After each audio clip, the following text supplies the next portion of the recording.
No, older homes are not built better than new ones. There, I said it. I know it's scary to say, and I know it's kind of counterintuitive. I'm sure I'll have a lot of people disagree with that statement, but I encourage you to watch this entire video to understand what I'm talking about. My name is Jesse Zumbro. I own a home inspection company. I've done over 5,000 home inspections in Middle Tennessee area, and have worked in other states in construction. And one thing I hear common, and it's okay, and I understand my consumers say this, but they'll say, they don't build houses like they used to. They just throw these new houses up. New construction is so poorly done. And I get it. I understand why, because there's just so much new construction going on. But the problem is with the thousands of homes I inspected, and then I've researched this extensively for some other project I'm working on, it's just simply not true. Older homes are not built better than new ones. What we have going on here a lot is called survivorship bias. And what survivorship bias means, surviving homes, or who that survives an area, are the ones that people see, and they're usually the homes that were the best built or the best maintained, and then therefore they feel like the older homes are all better. Has everybody noticed like that part of their town, or they live in our city that has that old historic district and it has those large Victorian or craftsman style homes, maybe late 1800s, early 1900s, and they're just gorgeous? And yeah, I agree, they're built well. They're also full of lead, asbestos, cast iron plumbing, knob and tube wiring, and was built just on dry stacked sandstone foundations, which usually has been rebuilt 5 times by now. But with all those things not even considered, remember, those homes you're seeing today, those would have been the elite. Those would have been the upper echelon business owner of their era, in wealthy families building those homes. Like on today's scale, those would be the very elite, rich, fancy parts of town. Where do you think everybody else lived? They lived in the normal homes. That everything, the other 99% of people in the cities lived in normal homes that were built out of wood to the standards of that day. Most of those are gone, whether that's through redevelopment, burnt down, just were so dilapidated they couldn't be repaired or had no reason to update them. They just tore down and started over. So the survivorship bias is, I got older homes in my area, they're so much better built than new ones. Well, you're really just seeing the better older homes. And then say we even go newer, say we go 50s, 60s, 70s. Yeah, there's some well-built homes, a lot of masonry brick sided homes. They got away from actual brick homes by the 1920s, but brick sided homes, they're built well. A lot of big rambler ranches.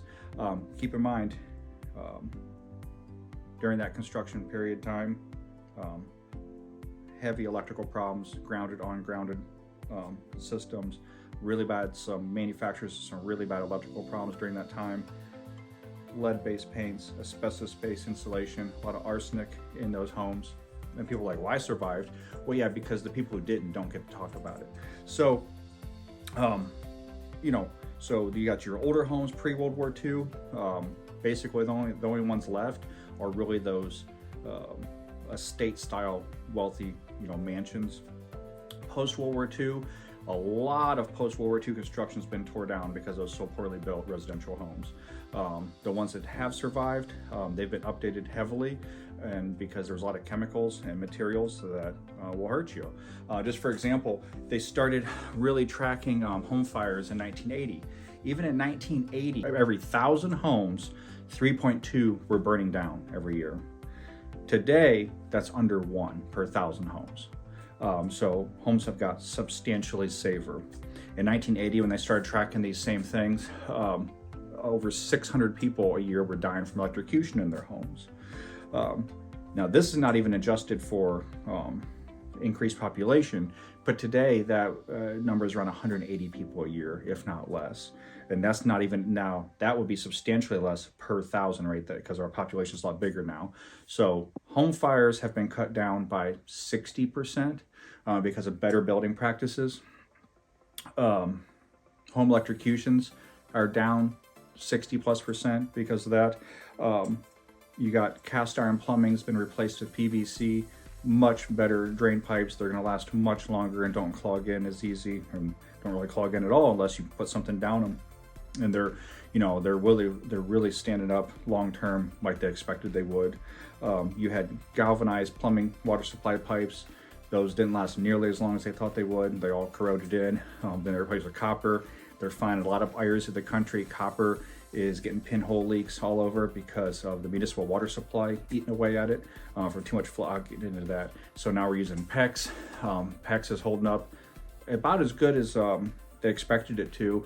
Most leaks come at a fitting, not really from the pipe failing. Very rare for the PEX actual pipe to fail. It's usually a fitting that's just installation error.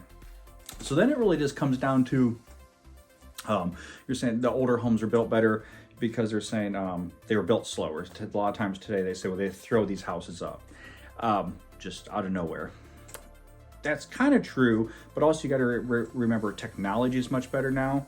They have much better power tools, pneumatic and air nailing systems. A lot of the materials are coming ready to use. You know, when you were building a house 100 years ago, you had to call the sawmill and you had to call the brickyard, or not call, go there. They had to make what you needed, which might take days, weeks, or months, or bricks to fire them in the kiln or get the electrical supplies, ship it to you, sometimes by train, truck, or a long time ago, horse and buggy, and then assemble it on site by hand. It just took a lot longer. If those same craftsmen were brought to modern day, they'd be building just as fast as they do today. I agree, it is hard to find finished workers. That's gonna be your trim, your kitchen and bath, the stuff that most home buyers are seeing with their eyes, their finished work. It's gonna be hard, it just doesn't compare to some of the finished work of homes you see like in the nicer, older homes. But remember, you're not seeing the finished work of the other 99% of homes that are older that's been torn down or replaced. Or burnt down, which wasn't that great. Materials have just got better. Everybody says materials are actually getting worse. Like single pane windows, when they're tested in laboratories, usually just from wind speed, not impact, but wind speed, they'll fail at about 77 miles an hour and shatter single pane windows. Even a cheap double pane window nowadays, when they test them in labs, it goes by pounds per square inch, but usually it comes out to about 130 mile an hour winds they can take before they fail. Roofing materials, of course, everybody will love a slate or tile roof like on the really old houses. It's just not practical and it's a fortune. But an asphalt or even just a ribbed or a standing seam metal roof, modern construction is wonderful. It'll last a very long time, easy to repair. Electrical systems much safer. Plumbing systems nowadays have less failure, less problems, and last longer. We're just expecting more out of our houses than we did 100 years ago, where there might have, or 50, even 60. You buy that ranch, 1965 ranch in your neighborhood, it might have that one bathroom in it, one kitchen, obviously, very little plumbing in the home, single-story ranch. We're just expecting a lot more out of our homes now. We might have 4 bathrooms and in a 3-bedroom or 3.5 bathrooms, and just much more plumbing pieces and parts. We expect the interiors to be much better climate controlled than we do in older homes, so we're just expecting more out of them.